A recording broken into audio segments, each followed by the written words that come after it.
Hi, I'm Ed Baldwin with your weekly wrap-up for Friday, March the 31st. Well, the markets were higher this week, with corn finding support from additional export sales to China. And soybeans, well, they bounced on further reduction in Argentina's crop and on the higher world vegetable oils. Wheats were up on the talk of Russia limiting their exports and continued dryness in the U.S. southern plains.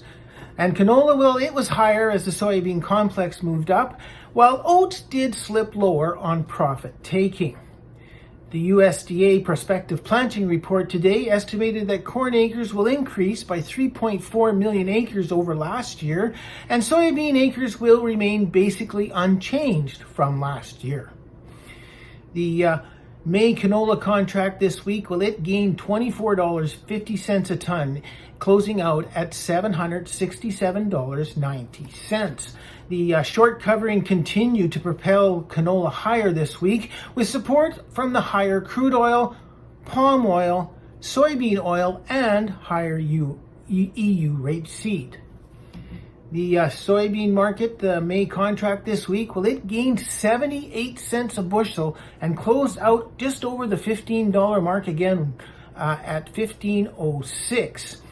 The May corn was also up this week. It gained 18 cents over the week and closed out at $6.61, where the May oat contract, well, it tumbled a little bit. It's down 5 cents for the week and closed at $3.64.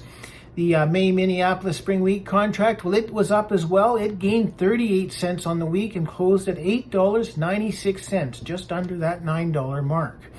Wheat was higher on the possible seeding delays in the northern plains from the heavy snowpack and cold temperatures, as well as the continued poor crop conditions in the U.S. southern plains.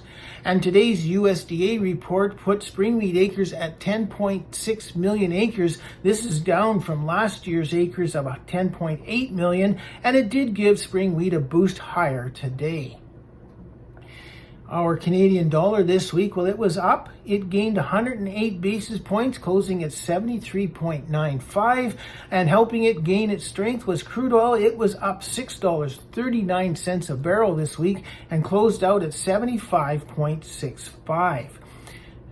For next week, well, now that the planting report is behind us, the markets will shift their focus to the growing conditions in North America, which do have a few hurdles to overcome.